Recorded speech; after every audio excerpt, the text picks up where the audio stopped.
FM 89.1, Radio Universidad. 5 minutos de las 3 de la tarde, tenemos todo el programa por delante. Si querés comunicarte, 15 3 88 50 891 es nuestra línea para mensajes de texto o de WhatsApp. Nuestra línea directa es el 46 16 23 40. Bien, adelantábamos, María, recién en la apertura, que hoy vamos a tener el debut oficial de nuestra columna de magistrados y funcionarios de La Matanza, por donde van a estar pasando diferentes auxiliares de la justicia, ¿no? En este caso con un fiscal. Pero recibimos al licenciado Alejandro Fernández, que es de alguna manera nuestro partener en esta columna para que nos ayude a entender algunas cuestiones judiciales. Hola Alejandro, ¿cómo te va? ¿Cómo le va? Buen día. Por las dudas, para que no soy licenciado. Ah, perfecto. Para no estar haciendo Nosotros tenemos un productor que viene vendiendo licencias a todo el mundo. Póngale licenciado a todos. Ayer charlamos con una contadora abogada, era licenciada. Cris está licenciando a todo el mundo. Yo nunca lo mando al frente, pero ¿cómo hoy le decimos? Sí. ¿Alejandro? Alejandro, perfecto. Bueno, Alejandro, estuvimos con vos la semana pasada, ¿no? Comentando y haciendo de alguna manera la presentación de esta columna, y hoy sí, por primera vez aquí presentando con un tema del que vamos a desarrollar. Contanos un poco, si querés empezar vos. Dale, hoy tenemos el lujo de tener al doctor Luis Alberto Brogna, que es fiscal a cargo de la Unidad Funcional de Instrucción y Juicio especializada en conflictos familiares, delito contra la integridad sexual y violencia de género. El doctor además es prosecretario de jurisprudencia de nuestra asociación, es magíster en Derecho Penal por la Universidad Austral, especializado en Derecho Penal por la Universidad de Salamanca, y bueno, podría seguir, pero dijimos que lo dejamos ahí para que no estemos todo el programa con el currículum. Si me permite, antes de dar pie, saludar porque ayer fue el día del empleado judicial, ustedes lo estuvieron también haciendo, sí, claro. Así que un saludo a todos los que trabajan en la justicia, y felicitarlos a ustedes porque lo seguí en la cobertura del domingo que estuvieron a full. Bueno, gracias, y feliz día para ustedes también, ayer que no nos vimos, ¿no? Nos estamos viendo hoy. Muchísimas gracias. Bueno, comenzamos con el doctor, si les parece. Sí, él es el doctor, el fiscal Luis Brogna, especialista en delitos por violencia de género. Para resumir un poco el currículum que tiró acá Alejandro. ¿Cómo le va? Buenas tardes. ¿Qué tal? Buenas tardes, Mauro. Buenas tardes, María. Alejandro, muchas gracias. Gracias por la invitación. No, gracias a vos, y también gracias a que no lo hice el lunes pasado, a la asociación, al doctor Pérez Catela, al presidente, y a toda la comisión que aprobó este espacio, y a ustedes por recibirnos también. Y felicitaciones por esta idea, de esta iniciativa de acercar un poco la justicia a la gente, que es necesario en un tiempo en el cual están tan cuestionadas las instituciones, también la justicia. Comunicarnos mejor con la gente, hacerles saber cuál es nuestro laburo, cuál es nuestro trabajo. Está buena la idea. Bueno, felicitaciones a ustedes, felicitaciones a la Asociación de Magistrados y Funcionarios que también impulsó esta iniciativa. Me parece buena la idea como forma de acercar un poco a la gente, a la sociedad, a lo que es la justicia, que a veces seguramente les debe parecer muy lejana. Sí, sí. Y con temas, como ¿no? Violencia de género, que es uno de los que abordamos muchas veces aquí en el programa, y muchas veces recibimos consultas que tienen que ver con cuestiones que tienen que ver con la justicia y que por supuesto nos exceden, ¿no? Luis, para ubicarnos un poco en tema, si te parece, primero empezar contándonos qué es lo que se dedica y lo que haces en la Fiscalía. Les cuento un poco la historia. Yo empecé en el Poder Judicial hace muchos años, en el 99, cuando se lanzó el nuevo código. A partir del 2013 se crearon las fiscalías especializadas en violencia de género, abuso sexual. A partir de ese momento empecé a trabajar en las fiscalías, primero como funcionario, luego como fiscal. Yo viví todo un proceso de transformación en lo que era el tratamiento que tenía la violencia de género y la ubicación, especialmente detrás de una transformación que hubo cultural del paradigma respecto de la posición de la mujer dentro de la sociedad. Toda esta transformación que fue producida por los movimientos feministas, o toda una cultura diferente en la cual durante el siglo XX y obviamente en siglos pasados también rigió la dominación masculina en la organización social y por tanto también en la organización familiar, la organización doméstica. Venimos de épocas en las cuales la mujer no tenía derechos civiles. A partir de la ley 17711, que fue a finales de la década del 60, comenzó a tener plena capacidad. La patria potestad empezó a ser compartida a partir de mediados de la década del 80, es muy reciente. El tratamiento que se le daba en ese sentido a la violencia doméstica era muy diferente al que se le da actualmente. La violencia doméstica no podía trascender los límites de lo privado,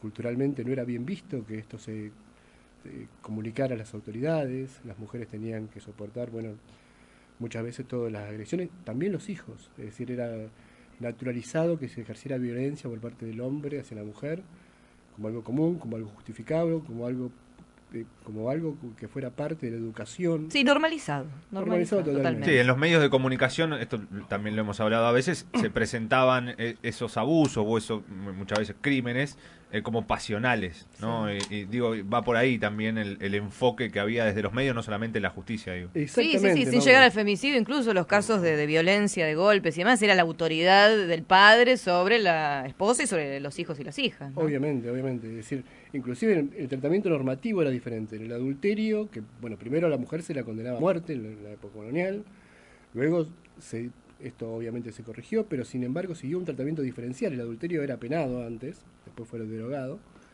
Y en el adulterio, para que el hombre sea condenado, necesitaba una periodicidad con la mujer, con la amante, lo cual no se le exigía a la mujer, cual simplemente una relación sexual ocasional ya era adulterio, pero el hombre necesitaba que esto ocurriera varias veces. ¿Eso estaba tipificado en...? Eso era la interpretación, porque lo más importante en esto, los cambios normativos, obviamente, después con las convenciones, hubo cambios normativos importantes en este sentido, pero el cambio cultural fue lo importante en el tratamiento de estos temas. Es decir, la perspectiva de género, que no solamente fue producto de la modificación legislativa, sino que fue producto de un cambio de mentalidad en el tratamiento por parte de toda la sociedad, o gran parte de la sociedad, y especialmente de los operadores. Claro, esa famosa frase, lo personal es político, ¿no? Ya cuando la cuestión personal salió, esto del ámbito privado... Cuando salió del ámbito privado, primero salió del ámbito privado, pero después el tratamiento era, para los operadores judiciales, si se fija las estadísticas de la primera década de este milenio, prácticamente no va a haber sentencias de condenas por delitos menos graves, obviamente sí, condenas por femicidios o condenas por delitos más graves, pero por lesiones, amenazas, prácticamente no va a haber sentencias condenatorias en ese sentido. La primera, ya estamos hablando de hace 10 años, no estamos hablando de hace 50 o 60. Actualmente se multiplican, se observan que hay centenares de ese tipo de condenas. Muchos terminan presos, para que la gente sepa, terminan presos por este tipo de delitos, que son lesiones leves, amenazas, es decir, se valora el riesgo. Incluso ahora la violencia en entornos digitales también se está discutiendo, ¿no? Todo tipo de violencia. Es decir, nosotros obviamente el derecho penal es fragmentario. ¿Qué quiere decir esto? Que solo interviene en determinados casos puntuales, no interviene en la totalidad de conflictos que hay en la sociedad. Que sí el derecho civil. El derecho civil abarca todos los conflictos de la sociedad. Vos tenés un problema, podés recurrir al derecho a un abogado. Lamentablemente el derecho penal no lo requiere abogado, el derecho civil sí, pero podés recurrir a un abogado que plantee el problema ante un juez. Cualquier tipo de conflicto que tengas con cualquiera. El derecho penal solamente interviene en determinados conflictos que están tipificados, quiere decir esto, que están incluidos dentro del Código Penal. Si no está esa conducta incluida en el Código Penal, no interviene el derecho penal, sino puede intervenir otro tipo de fueros. En ese sentido, el derecho penal debe intervenir debe ser un instrumento que debe ser utilizado como el último instrumento, como última ratio, decimos los magistrados. Vamos a aprender palabras nuevas, Sí. me gusta. Sí, no quiero entrar en un lenguaje muy técnico. No, pero está bueno para acostumbrarnos. Tenemos esa deformación profesional los abogados que utilizamos un lenguaje muy técnico y a veces no nos entienden y eso es un problema. Pero está bueno porque estas traducciones y estas aclaraciones hacen que cuando la gente escucha alguna declaración de algún fiscal, de algún abogado en la televisión, que a veces no se da cuenta de que está hablando con gente que no maneja esa terminología, bueno, acá también está bueno hacer un poquito esta docencia y que empiecen a comprender también estos términos, así que estuvo buena esta aclaración. La idea es que que entiendan todos y que sepan, que un lenguaje más llano, más simple, más corriente puedan entendernos, porque si no también nos alejamos. Primero se agotan todos los instrumentos de resolución de conflictos anteriores que pueda llegar a tener una sociedad, es decir, un conflicto laboral el derecho laboral o inclusive los conflictos que pueden ser resueltos por privados, lo deben resolver los privados, y los conflictos más graves, que ya entran en la esfera de lo delictivo, ahí interviene el derecho penal. Si hay una pelea familiar, no interviene el derecho penal si no hay un delito, si no hay una amenaza grave, unas lesiones. En esos casos sí interviene el derecho penal. Pero lo que estaba hablando de la modificación cultural de lo que fue la perspectiva de los operadores, el tratamiento de los operadores a lo que es la violencia doméstica. Uno de los cambios más significativos que hay que tener en cuenta es lo que es el estándar probatorio, que se dice que es la cantidad de pruebas que se necesita para poder condenar. Muchos me preguntan, no tengo testigos, es decir, las mujeres que sufren violencia, pero no tengo ningún testigo, porque obviamente ocurren generalmente en el ámbito privado las violencias domésticas, ¿no? Entonces no hay testigos, a veces cuando son violencias psicológicas, violencias verbales, tampoco hay rastros físicos.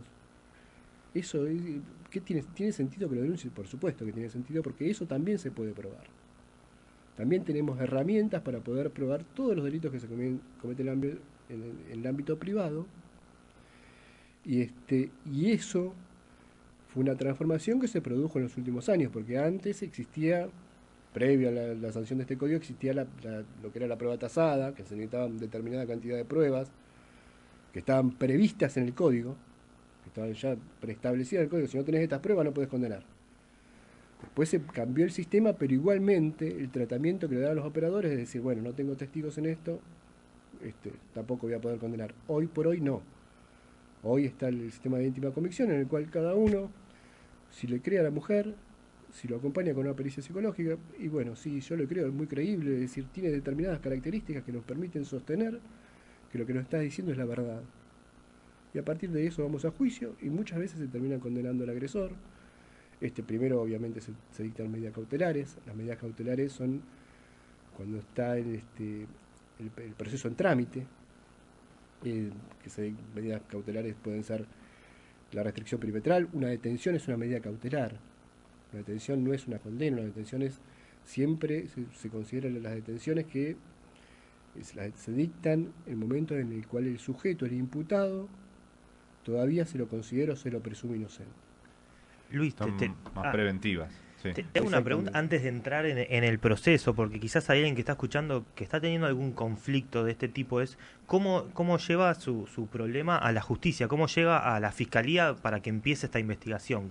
¿Cómo empieza el camino la gente? Mira, yo antes de venir, más o menos vi las preguntas que me hacían mis familiares, sobre todo, ¿no? A ver qué preguntas me podían hacer, como para que le pueda interesar a la gente. El trámite para iniciar una denuncia en este tipo de casos es muy sencillo. Tiene un montón de mecanismos. Pueden iniciarlas a través de las líneas. El 144 es la más conocida, 911 son las más conocidas, pero también hay otras líneas telefónicas llamando por teléfono, simplemente se los escucha, inmediatamente se interviene.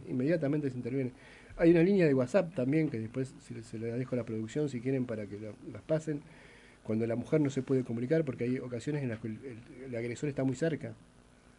Entonces la única manera de que se puede informar la mujer que está siendo víctima de algún delito es a través de un mensaje. Hay una línea de WhatsApp que inmediatamente, más allá con el hola, que pertenece a la línea 144 también. Que pertenece a la línea 144. Sí, la hemos dicho en varias oportunidades. Con el hola ya hay una intervención inmediata del sistema. Lo más fructífero para que se le dé una respuesta más inmediata es acudir a las comisarías de la mujer, que son las que están especializadas en este tipo de cuestiones en violencia de género. Hay 3 comisarías de la mujer, una en La Ferrere, otra en San Justo y otra en Virrey del Pino. Esto va en orden con el hecho de que en el 2013, cuando se crearon las fiscalías especializadas y que La Matanza fue una de las precursoras en crear este tipo de fiscalías, era necesario, como decía yo, el cambio de mentalidad de aquellos que operaban en este tipo de cuestiones. Por eso la necesidad de crear una fiscalía especializada con operadores que se especializaran en este tipo de hechos para el abordaje de los casos. Cuando hablas de operadores, ¿te referís a fiscales, sí, abogados, sí, todo lo que... Todo un equipo. Las Bien. fiscalías conforman todo un equipo que es Todos son importantes, tienen roles determinantes. Me quedé con, cuando hablabas acerca de las pruebas, ¿no? Porque en definitiva también sigue dependiendo de estos operadores si le creen o no ante una denuncia, por ejemplo, de violencia psicológica. Más allá de no poder contar con esa prueba física de otra índole. Digo, ¿cómo es ese proceso para acompañar a la víctima y tratar de hacer una prueba o una pericia psicológica para llegar a probar este hecho? Es interesante la pregunta, Mauro, porque nosotros tenemos acá, hay una diferencia en el tratamiento de estos casos con los que son los casos, el resto de los casos de seguridad, por ejemplo, y es que nosotros debemos ver toda la película. Hay una película acá, una relación que subsiste en el tiempo, generalmente entre agresor y víctima, ¿no? La pareja, expareja, imaginemos que el 60-70% de estos delitos de violencia contra la mujer se cometen por parejas, exparejas, novios, maridos. Entonces la relación se extiende a través del tiempo, a diferencia de otros delitos en los cuales es ocasional, el delito en el cual uno lo roban por la calle y al agresor no lo vio nunca antes y no lo va a ver nunca después, probablemente. Entonces es importante los antecedentes de esa relación. Cuando hay un caso de violencia de género, la denuncia no se produce en el primer momento de la violencia. La violencia, es decir, hay una reiteración de hechos de violencia anteriores y la mujer llega, cuando a veces llega, no siempre denuncia, hay una situación de vergüenza, culpabilidad, dependencia con respecto a la pareja, dependencia económica inclusive que la inhiben para denunciar. El famoso ciclo también de la violencia de género. Y obviamente el ciclo de la violencia. El ciclo de la violencia es ¿qué significa el ciclo de la violencia? Como para que la gente lo entienda. Una psicóloga Walker, norteamericana, diseñó los pasos, que obviamente no son taxativos, pero más o menos se pueden resumir de esta manera, que hay 3 ciclos de violencia. El ciclo en el cual empiezan las agresiones, que son verbales, que no son tan graves, que luego se pasa así a las agresiones físicas, y después viene el perdón, la reconciliación. El marido o el esposo o el novio le piden perdón, no lo voy a hacer más, te prometo que no lo voy a hacer nunca más. Es un periodo como de luna de miel, ¿no? Donde parece que está todo bien. Claro. María, veo que está muy al tanto del tema. Sí, luna de miel, periodo de luna de miel se llama, y en el cual la mujer lo perdona. Y el ciclo vuelve a iniciarse y la violencia puede terminar cuando la mujer no toma conciencia del riesgo que está corriendo. Termina en situaciones dramáticas, ¿no? En hechos la existencia de este ciclo también permite, con las pericias seguramente, encontrarlos como patrón, ¿no? A partir de esto uno puede percibir con una pericia psicológica que está inmersa en ese ciclo de violencia. No es difícil detectarlo, desde cuando se la observa por primera vez a la víctima que nos cuenta lo que está pasando. Uno percibe claramente que es una víctima de violencia de género y que no es una situación circunstancial. Es un equilibrio muy, muy fino el de las fiscalías en esos casos, porque tiene que intervenir en esos casos y no en otros que son circunstanciales, porque puede llegar a ser peor la intervención de la justicia o provocar un conflicto mayor cuando se puede resolver de otra manera. Entonces tenemos que detectarlo, tenemos que ser muy, muy sutiles para poder detectarlos. Cuando es un caso de violencia de género que se observa con nitidez, cuando es un caso donde la mujer nos dice, viene pegando hace 10 años, o me viene agrediendo hace 10 años, y nunca hice la denuncia por esto, hasta la postura física, uno se da cuenta que es víctima de violencia de género cuando la ve. Obviamente que los psicólogos, yo no soy psicólogo, pero los psicólogos lo advierten con mucha mayor claridad, e inmediatamente se le hace un informe psicológico. Al otro día que hace la denuncia, prácticamente se hace. Estos últimos tiempos con la pandemia tuvimos dificultades por el tema del acercamiento, la presencialidad, por lo cual la comunicación con las víctimas se hacían por vía telemática, lo cual dificultaba mucho en estos casos la comunicación y esa ventaja que da la proximidad con la víctima. Sí, en un marco de contención además que la víctima necesita. Obviamente. Encima estamos hablando también de momentos en donde ha crecido la violencia doméstica en este tramo de pandemia, ¿no? Mira, yo traje estadísticas me fijé las estadísticas de la Procuración, publicadas por la Procuración, y te cuento que sí, está creciendo, año a año está creciendo la violencia doméstica. Fue el único delito que creció en el año de pandemia, en el cual todos los demás decrecieron. Sí, sobre todo durante la época del aislamiento, ¿no? Porque la reclusión en los hogares hizo descender varios de los delitos, digo, como los robos incluso, y hizo obviamente crecer la violencia doméstica, básicamente porque había más gente con más tiempo en casa. Obviamente. Sí. Y crecieron los femicidios. Lamentablemente si bien no crecieron en los últimos 5 o 6 años, que se mantienen un promedio de 100 por año, es decir, uno cada 3 días y medio aproximadamente, que es una cifra demasiado alta, tampoco logramos hacerlos descender, tampoco logramos bajar esa cifra. Pero lo que es impactante y llama mucho la atención es en el caso de los abusos sexuales, en los cuales teníamos aproximadamente los registrados, por lo menos 1000 por año, los denunciados, que no quiere decir que sean todos, de hecho, probablemente sean la minoría. Teníamos en el 2015 1000 y pico, pasamos al 2018, 2019 con 8000, es decir, creció exponencialmente los abusos sexuales, en el cual el 70 u 80% son abusos sexuales infantiles. Bueno, siempre está la disyuntiva si creció la denuncia o crecieron los hechos, ¿no? No se puede determinar. Hoy por hoy también cambió la perspectiva con respecto a esos hechos. Claro. Hoy se investiga mucho mejor y más allá de que cometen en el ámbito privado, en la mayoría de los casos se puede esclarecer. Y que además se dan en su mayoría también en el ámbito intrafamiliar, ¿no?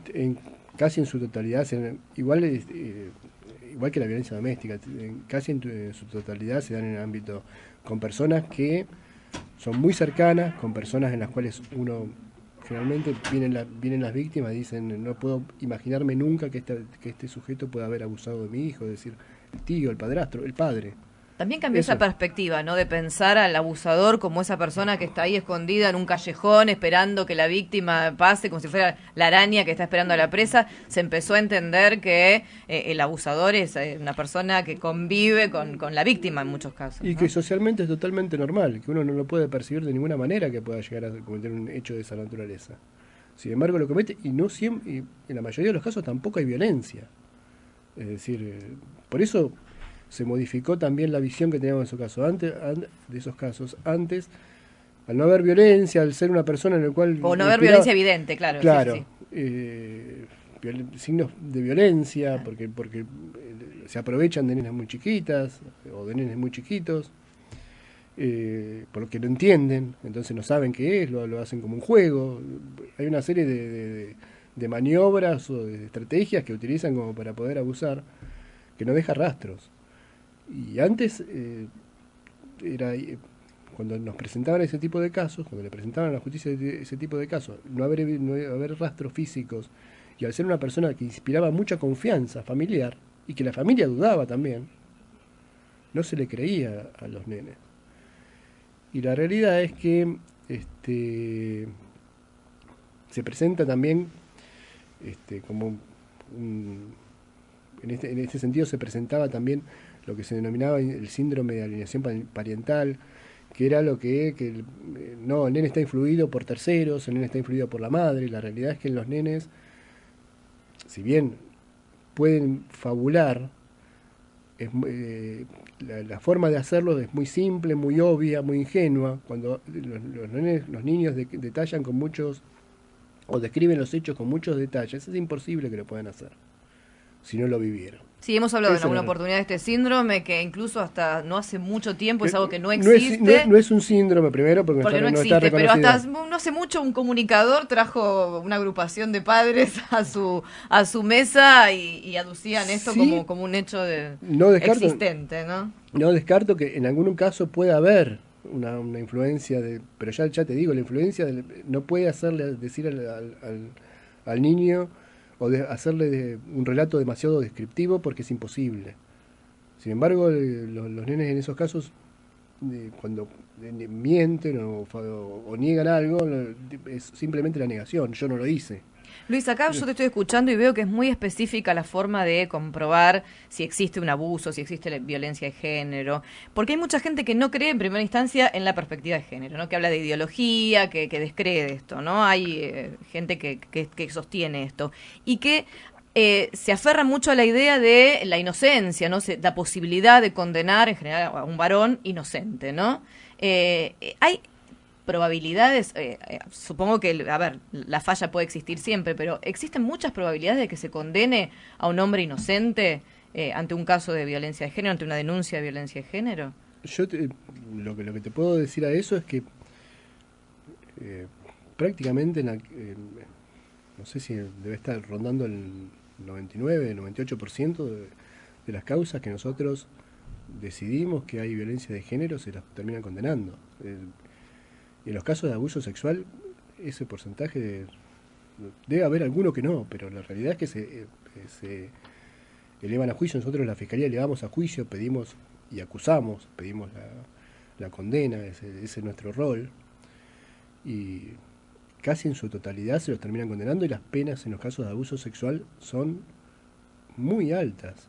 Es decir, son más altas que las penas que se le dan a los homicidios que no son agravados, porque los homicidios agravados prevén pena perpetua, pero son inclusive más altas que las de los homicidios, muy altas, penas elevadísimas, y casi en su totalidad se los termina condenando. Cuando alguien se anima a denunciar, vence la vergüenza, vence el temor, porque hay muchas barreras para que, ya sea por violencia doméstica o por abuso sexual, hay muchas barreras psicológicas que le impiden a la persona denunciar.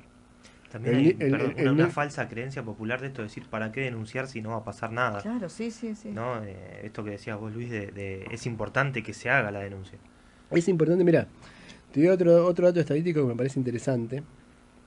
En los femicidios, más allá de que hay que tener muy en presente que cuando el imputado, quien ejerce violencia tiene un arma de fuego, porque la mayoría de los femicidios se cometen con armas de fuego, hay que tener el riesgo es mayor. Entonces, más allá de que no haya sido utilizada específicamente para cometer el delito o de agresión contra la mujer, el hecho de tener el arma de fuego incrementa el riesgo.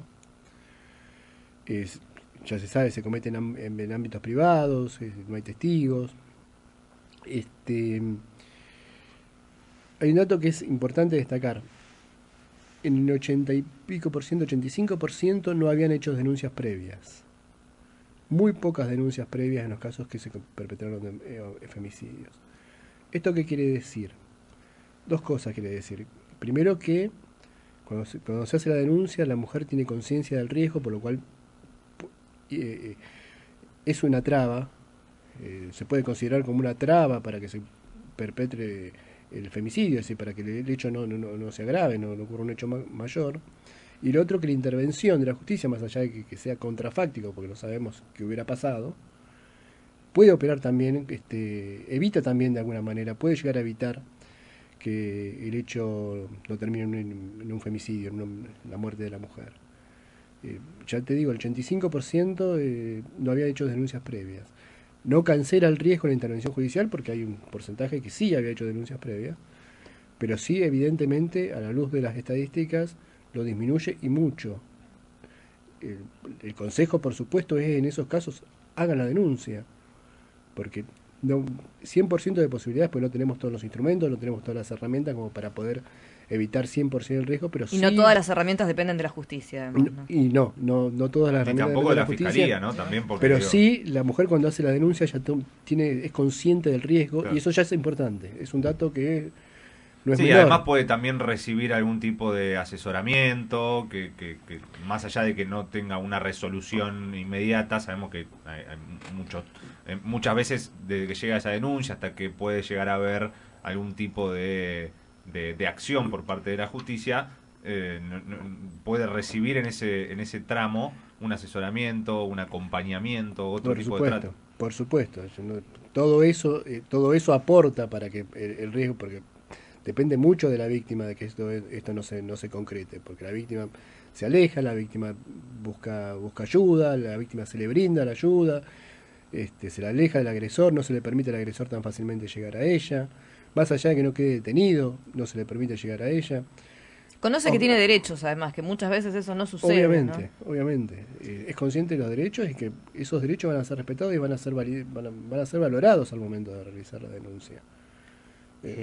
Luis, además, la denuncia que hace la mujer, esto obviamente lo vas a poder decir un poco mejor vos, genera una tramitación en un doble andarivel, ¿no? Tanto en la justicia penal como en la justicia de familia. Que la justicia de familia, que vamos a tener una jueza, la doctora Maite Rana, a quien comprometemos, aprovechamos, que va a continuar este tema desde la perspectiva del juzgado de familia.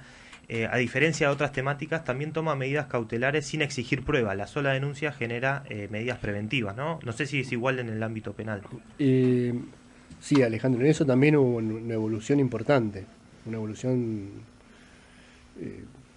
las medidas cautelares son claramente lo que se llama la perimetral, lo que le dicen las perimetral. Vengo a buscar una perimetral, que es una restricción perimetral, la previsión de que se acerque el imputado a la víctima, que es una de las medidas cautelares que toman en general la justicia de familia, también la exclusión del hogar, sacar del hogar al agresor.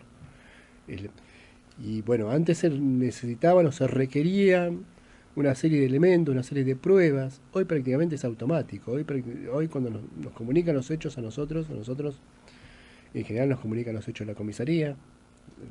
Hay una persona acá, está denunciando. Nosotros ahí disponemos las medidas inmediatas, las medidas las cautelares, las que tiendan a preservar en principio a la mujer, sobre todo de que no vuelvan a reiterarse hechos similares. Y también paralelamente se le da intervención al juzgado de familia, que en general toma inmediatamente las medidas cautelares, de restricción, de exclusión o la que sea, para evitar que la víctima no se reiteren los hechos nuevamente de violencia contra la víctima. Todo ese aparato, todo ese sistema, aparte de las organizaciones no gubernamentales, otras asociaciones dependientes del Poder Ejecutivo, hay muchos órganos dependientes organismos dependientes del Ministerio del Poder Ejecutivo, de la Gobernación, de la Presidencia, que también intervienen acompañando a la víctima, que también ayudan como para concientizar a las víctimas, sobre todo como para concientizarlas, empoderarlas. Claro, esto es importante, ¿no? Porque tenemos registros de femicidios, que ocurren, aunque que sean en menor porcentaje, que habían hecho denuncias, pero no podemos cuantificar cuántos femicidios se evitan con la intervención de la justicia. Exactamente. Lo que sí sabemos es que tenemos un porcentaje muy alto de femicidios que nunca hicieron denuncias y que sí fueron víctimas de violencia. Porque casi todos fueron víctimas de violencia previa y no hicieron la denuncia. No es que no fue sorpresivo el hecho. No hay un femicidio sin violencia previa. Es prácticamente, debe haber, no tengo el dato, pero sí, cuando son quizás fuera del ámbito intrafamiliar, pero en estos casos... Sí, cuando generalmente hay indicadores de que uno está en riesgo, de que hay indicadores que puede llegar a suceder. Esto no ocurre de la noche a la mañana, esto es prácticamente imposible de que el imputado o el tipo se levante cruzado y mate a la mujer. Esto es una violencia increyendo y está inmersa en ese círculo de violencia en el cual cree que la situación va a cambiar, la mujer cree que la situación va a cambiar así mágicamente, y la situación en general no cambia, y muchos se terminan separando, muchos se terminan yendo, muchos recurren a la justicia y podemos intervenir, pero muchos no, muchos terminan en finales muy trágicos, como son el homicidio o como son otros hechos de mucha gravedad también. Sí, por eso es importante también otras instituciones que se están ocupando de la reeducación de varones que han entrado en ese círculo de violencia, ¿no? Eso es importante. Sí. Ese tipo de programas alternativos, sé que había uno en Salta, y que dieron resultado, ese programa de concientizar también al hombre de la necesidad de que tiene un problema también con la ira, tiene un problema con la agresividad, tiene un problema, capaz que por ese lado todas las herramientas son válidas para tratar de evitar este tipo de hechos. Todas las herramientas son válidas y todas las que tenemos a disposición las tratamos de utilizar. Por lo menos el Poder Judicial o las fiscalías que están especializadas en esto, que es un avance que haya fiscalías especializadas, es un avance que haya también comisarías especializadas. Eso nos ayuda mucho porque ellos también tienen esa percepción que un operador, digo, un funcionario. Ahora no, ahora prácticamente todos los funcionarios que intervienen en la justicia están mucho más al tanto de lo que es la situación. A partir de la ley Micaela, que todos los funcionarios públicos tienen que hacer un curso de violencia de género, es decir, todos los años. Eso le ha abierto la mente respecto de lo que está sucediendo, la situación que están padeciendo muchas mujeres, a todos los operadores del sistema, a todos los empleados, a todos los funcionarios que tienen que intervenir. Luis, un placer tenerte hoy. No sé si tenés algo último que quieras agregar, algo que no te hayamos preguntado. Hemos charlado de casi todo, sobre todo puesto el énfasis en la importancia de hacer la denuncia, ¿no? Me parece que por ahí va la conclusión de la charla, pero también de muchas otras cuestiones de violencia familiar, de violencia de género y también del comportamiento humano, ¿no? Un poco de todo, por todo hemos pasado. No sé si querés agregar algo para nuestros oyentes que están escuchando. No, que simplemente que se dirijan que si están padeciendo algún tipo de este tipo de violencia, a las mujeres, que se animen a denunciar, que vayan a las comisarías, que lo hagan por teléfono. Comisaría de la mujer, comisaría cualquier tradicional, cualquier comisaría tiene la obligación de tomar la denuncia. Si pueden elegir y tienen la posibilidad, la comisaría de la mujer, que los van a atender con mayor especialidad. Si no, cualquier comisaría o por teléfono o como sea, las fiscalías siempre están atentas a ese tipo de situaciones e intervienen inmediatamente, y los juzgados de familia lo mismo, los juzgados de familia también están muy atentos a este tipo de hechos. La intervención también es inmediata, que se animen, que venzan todas las barreras que tienen psicológicas para poder hacerlo, la vergüenza, la culpabilidad, el miedo, que traten de hacerlo, que se le va a dar, que lo pueden hacer bajo reserva de identidad. Hay una serie de instrumentos por el cual pueden denunciar tranquilamente, y obviamente se les va a dar toda la protección que sea necesaria para poder hacerlo con la mayor tranquilidad posible. Repasamos, Mauro, línea 144, por supuesto, si en una situación de riesgo inminente, lo mejor es llamar al 911. La línea 144 atiende las 24 horas, los 365 días del año. Y el WhatsApp que nos comentaba Luis es el 11 27 71 6463. Y también hay un email que es línea 144@mingeneros.gov.ar, que también hay una aplicación que se puede utilizar para hacer consultas y denuncias, ¿no? El fiscal Luis Brogna, con nosotros, especialista en violencia de género, esta columna de magistrados y funcionarios de La Matanza que nos trae Alejandro Fernández, siempre todos los miércoles a partir de hoy. En realidad empezamos la semana pasada, pero hoy fue la primera. Muy buena charla. Muchas gracias, Luis. Muchas gracias, Alejandro. Muchas gracias, María, Mauro. Gracias. Muy a gusto, tema. ¿Querés adelantar algo de la semana que viene o no se puede todavía? Sí, no, mira, ya tenemos programado de acá hasta el 15. Nuestra gente de traje y organizada. Tremendo. No los vamos a dejar salir más. El miércoles que viene continuamos con la temática, pero de la perspectiva del juzgado de familia. Va a estar la doctora Maite Ran, que es jueza justamente de un juzgado de familia. Bueno, sí, ¿les cuento hasta ahí o hasta vamos? ahí? Lo único, déjame saludar a Luján, que siempre nos acompaña, y ella también va a estar hablando el 8 de diciembre, el feriado. Nosotros vamos a también estar acá, y ella va a estar hablando de bullying. Bien. Específicamente ese día. Y bueno, tenemos varios temas preparados que creo que van a resultar de interés. Y por supuesto le decimos a la gente que si quiere comunicarse con nosotros y nosotras y tiene dudas con respecto a estas temáticas, las puede dejar al 15 388 58 91 a través de WhatsApp. 4 minutos de las 4 de la tarde, ahora hacemos la pausa y enseguida estamos de vuelta hasta las 5 de la tarde aquí en Lo que Mueve.